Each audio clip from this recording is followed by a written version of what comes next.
In the conditions all morning. She's driving around in Mobile 6 right now. Elise, where are you right now and how does it look?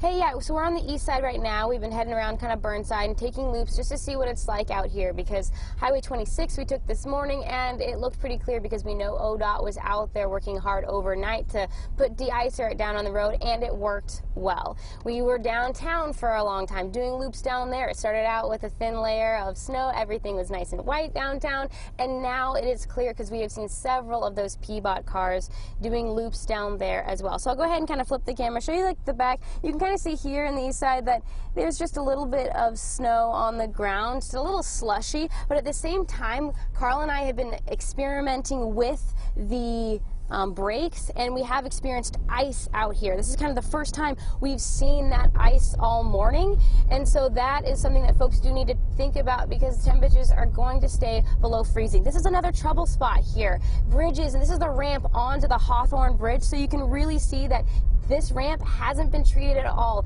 These are the areas that stay colder, the pavement stays colder, so it's harder for that snow or ice to melt. So when you're coming onto bridges or you're crossing bridges, this is where you're going to want to have the most caution. If you don't have the best tires, if you have, maybe front wheel drive or rear wheel drive, you might just want to take it slow on these sorts of areas. So we're going to continue to watch these trouble spots here. We'll let you know if there's anything else going on, but for the most part, the main roads are looking good.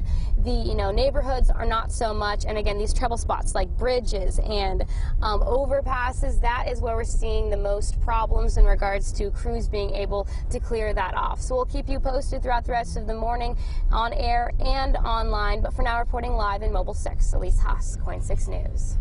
All right, well, looking not too bad out there. Thank you, Elise. Yeah, let's take our team coverage over to Cor Harlan now. He's live checking out Clark County. So, Cor, how's it looking where you are? Well, it's going to be a 2-hour late to school day for most people in Southwest Washington as a result of the snow that you'll find as you look out your house this morning. This is very typical of what you find here. A little light dusting of snow here, not more than an inch or so in most locations in Southwest Washington. That'll be a lot of the side streets, a lot of the sidewalks in the streets that you wake up on this morning. They're not going to be treated or plowed. That's up to you to get accomplished. But this is essentially what you'll be facing as you wake up on the street that you live on this morning.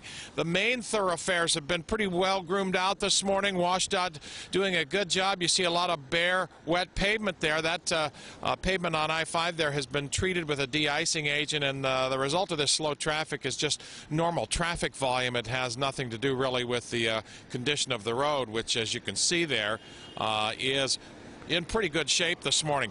A couple of footnotes here. Garbage and recycling services. This is worth a quick mention here. Garbage and recycling services in Vancouver are canceled today as a result of the weather.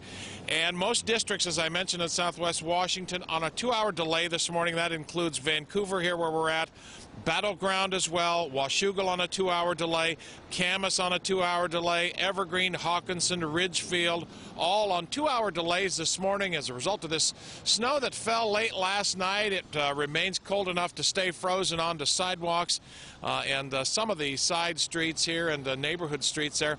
We have seen some City of Vancouver truck coming around here putting a little de-icing agent over this thin layer of slush and snow, and C-Trans service seems to be running fairly regularly here over on the entrance here. We're actually on the Evergreen Street entrance to Fort Vancouver here over I-5. We've seen a couple of C-Trans buses moving through here without any real problems, though. So after a thin layer of snow overnight, 2-hour delays for most schools this morning here in Vancouver, as things appear to be moving along quite nicely here. Jenny and Ken?